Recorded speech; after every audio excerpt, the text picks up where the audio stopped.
പിതാവിൻ്റെയും പുത്രൻ്റെയും പരിശുദ്ധാത്മാവിൻ്റെയും നാമത്തിൽ ആമേൻ. എൻ്റെ പ്രിയപ്പെട്ടവരെ, ഇന്ന് ജൂലൈ 6-ാം തീയതി തിങ്കളാഴ്ച. അമ്മേ പരിശുദ്ധ അമ്മേ, അമ്മേ പരിശുദ്ധമേ, ദൈവമാതാവേ, കൃപാസനത്തിലൂടെ ഞങ്ങൾക്കും ഞങ്ങളുടെ ദേശത്തിനും അമ്മ മധ്യസ്ഥം തേടി തന്ന എല്ലാ അനുഗ്രഹങ്ങൾക്കും കൃപകൾക്കും ഞങ്ങളിപ്പോൾ ഹൃദയം നിറഞ്ഞ നന്ദി പറയുന്നു.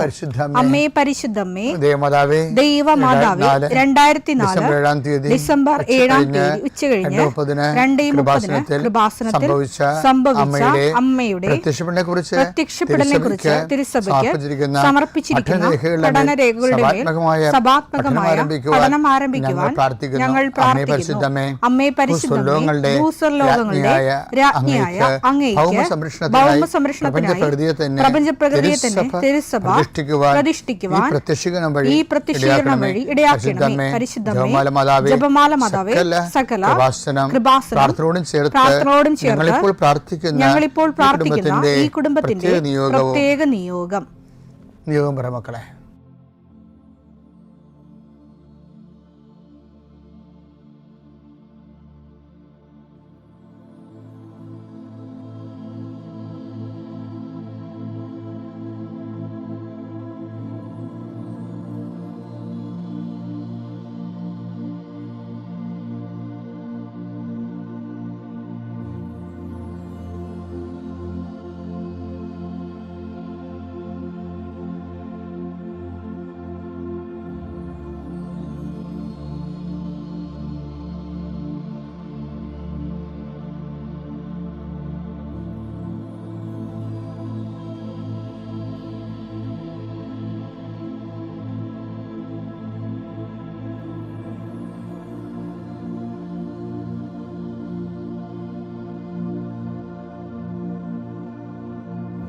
അമ്മയുടെ പ്രത്യക്ഷീകരണത്തിന്റെ ഈ അനുഗ്രഹവേളയിൽ ഞങ്ങൾക്ക് സാധിച്ചു തരുവാൻ കനിയണമേ.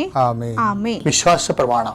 സർവശക്തനായ പിതാവും ആകാശത്തിന്റെയും ഭൂമിയുടെയും സൃഷ്ടാവുമായ ദൈവത്തിൽ ഞാൻ വിശ്വസിക്കുന്നു.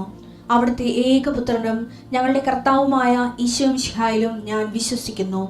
ഈ പുത്രൻ പരിശുദ്ധാത്മാവിനാൽ ഗർഭസ്ഥനായി കന്യകാമറിയത്തിൽ നിന്ന് പിറന്ന് പൊന്തിയോസ് പീലാത്തോസിന്റെ കാലത്ത് പീഡകൾ സഹിച്ച് കുരിശിൽ തറയ്ക്കപ്പെട്ട് മരിച്ച് അടക്കപ്പെട്ട് പാതാളങ്ങളിൽ ഇറങ്ങി മരിച്ചവരുടെ ഇടയിൽ നിന്ന് 3-ാം നാൾ ഉയർത്ത് സ്വർഗത്തിലേക്ക് എഴുന്നള്ളി സർവശക്തിയുള്ള പിതാവായ ദൈവത്തിന്റെ വലതുഭാഗത്തിരിക്കുന്നു.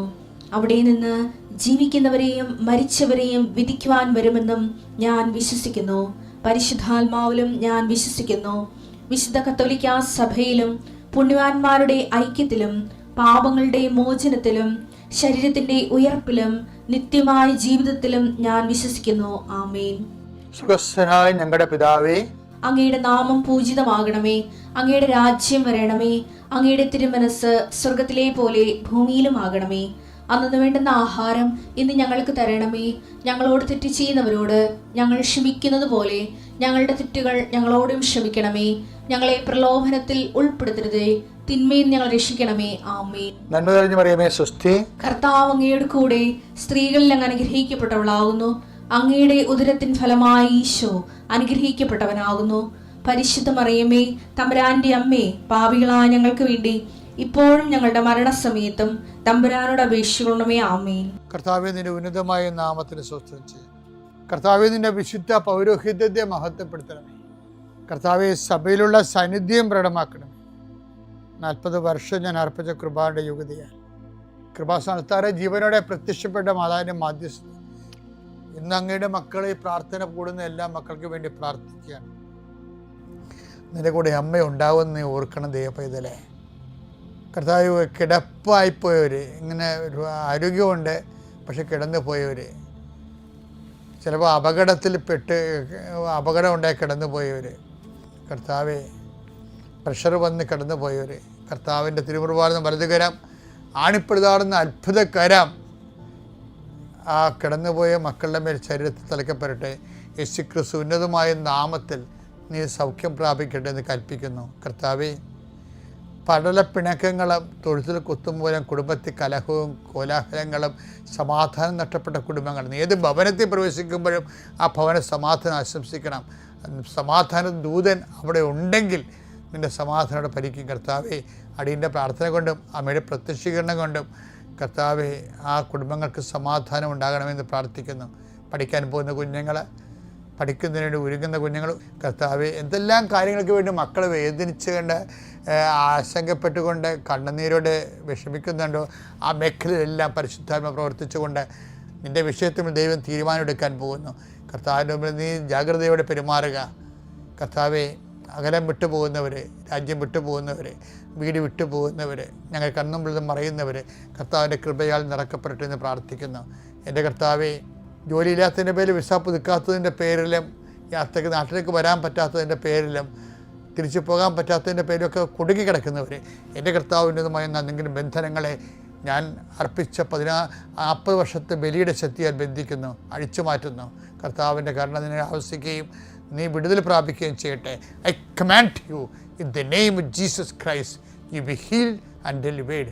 പിതാവും പുത്രനും പരിശുദ്ധാത്മാവിശ്വരം നീക്കും. ആമേൻ. എൻ്റെ പ്രിയപ്പെട്ടവരെ, കഴിഞ്ഞ ദിവസങ്ങളിലെ 5 വചനം എടുത്തായിരുന്നു. നമുക്കതൊന്നിലെടുക്കാം. മർക്കോസ് 1:45. എന്നാൽ അവൻ പുറത്തു ചെന്ന് വളരെ കാര്യങ്ങൾ പ്രഘോഷിക്കാനും ഇത് പ്രസിദ്ധമാക്കാനും തുടങ്ങി. തന്മൂലം പിന്നീട് പട്ടണത്തിൽ പരസ്യം പ്രവേശിക്കാൻ യേശുവിന് സാധിച്ചില്ല. അവൻ പുറത്ത് വിജന പ്രദേശങ്ങളിൽ തങ്ങി. ജനങ്ങളാകട്ടെ എല്ലായിടങ്ങളിൽ നിന്ന് അവന്റെ അടുത്ത് വന്നുകൊണ്ടിരുന്നു.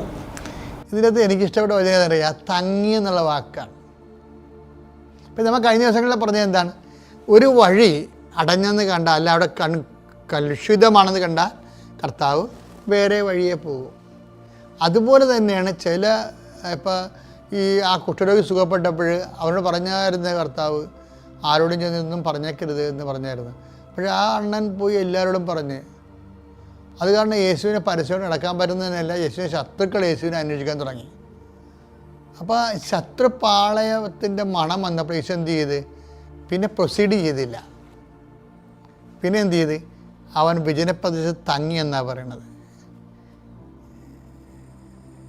വിജനപ്രദേശം എന്ന് പറഞ്ഞാൽ എന്താണെന്ന് അറിയാമല്ലോ, അത് ഒരേ സമയം തന്നെ ദൈവസന്നിധാനമാണ്. ദൈവസന്നിധാനത്തേക്ക് അവൻ തങ്ങുകയാണ്. നമുക്ക് ചുറ്റും വിഷയങ്ങൾ കോംപ്ലിക്കേറ്റഡ് ആകുമ്പോൾ നമുക്ക് തങ്ങേണ്ടി വരും കർത്താവിൻ്റെ അടുത്ത്. പിന്നെ മുന്നോട്ട് പോകരുത്. ഇപ്പം കേസ് കൊടുക്കേണ്ട കേസാണെങ്കിലും ഇപ്പം ഞാൻ ചിലരോടൊക്കെ പറയും, കേസ് കൊടുക്കണ്ട, വരട്ടെ, വെയിറ്റ് ചെയ്യും, പ്രാർത്ഥിക്കെന്ന് പറയും. എന്താ കാര്യം? ഇപ്പോഴും നമ്മൾ ഈ കേസ് കൊടുക്കാൻ വേണ്ടി ഇങ്ങനെ വികാരം കൊണ്ട് നിൽക്കുന്ന ആൾക്കാരില്ലേ, അവരുടെ ഇപ്പോഴത്തെ വികാരമാണത്. അപ്പോൾ നമ്മൾ ആ ഒരു അരിശത്തിൽ പോയി ആറ്റിച്ചാടിക്കഴിഞ്ഞാൽ എന്ത് ചെയ്യും? പിന്നെ നമുക്ക് കുറച്ച് കഴിയുമ്പോൾ കേസ് പരിശുദ്ധാത്മാവ് പ്രവർത്തിക്കാൻ നടന്ന സമയത്ത് കേസ് പിൻവലിക്കാൻ തോന്നും. കാര്യം നമ്മൾ അറിയാതെ തന്നെ നമ്മുടെ വക്കീൽ തന്നെയായിരിക്കും അപ്പുറത്തെ വക്കീലും, അല്ലെങ്കിൽ നമ്മുടെ വക്കീലും നമ്മുടെ വാദിയാണെങ്കിൽ പ്രതിഭാഗം വക്കീലും ഈ നമ്മുടെ വക്കീലും കൂടി ഒരു ക്ലാസ്സിൽ പഠിച്ച ആൾക്കാരായിരിക്കും. യവന്മാർ തമ്മിലുള്ള യുദ്ധമല്ലേ കോടതിയിലെ. അപ്പോൾ അവർ എന്ത് ചെയ്യും? അവർ 10 പൈസ ഇവരിൽ നിന്ന് 2 പേരിൽ നിന്ന് ഉണ്ടാക്കിയിട്ട് ആ സംഭവം അവസാനം കൊണ്ട് കോംപ്രമൈസ് ആക്കും. എന്നാൽ പിന്നെ ഇത് ആദ്യം ചെയ്യാൻ പാടില്ലേ, അത് ചെയ്താൽ അവർക്ക് കാശ് കിട്ടുക. അപ്പോൾ അതുകൊണ്ട് ചില സമയത്ത് നമ്മൾ പ്രൊസീഡ് ചെയ്യരുത്. ഇപ്പം നമ്മൾ പറയത്തില്ല, എല്ലാവരും പറഞ്ഞതേ ട്രാഫിക് ലോ ഇല്ലേ, സ്റ്റോപ്പ്, ലുക്ക് ആൻഡ് പ്രൊസീഡ് എന്ന്. ട്രാഫിക് ലോ ആണത്. ഒരു റോഡ് കവർ ചെയ്യുമ്പോൾ നമ്മൾ ആദ്യം സ്റ്റോപ്പ് ചെയ്യണം.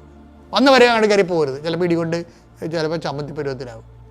അത് സ്റ്റോപ്പ്, പിന്നെ എന്ത് ചെയ്യണം? ലുക്ക്, പിന്നെ എന്ത് ചെയ്യണം? പ്രൊസീഡ്. അങ്ങനെ ട്രാഫിക് ലോ അല്ലേ. പക്ഷേ ബൈബിളിൽ ലോ ലുക്കില്ല എൻ്റെ അടുത്ത്.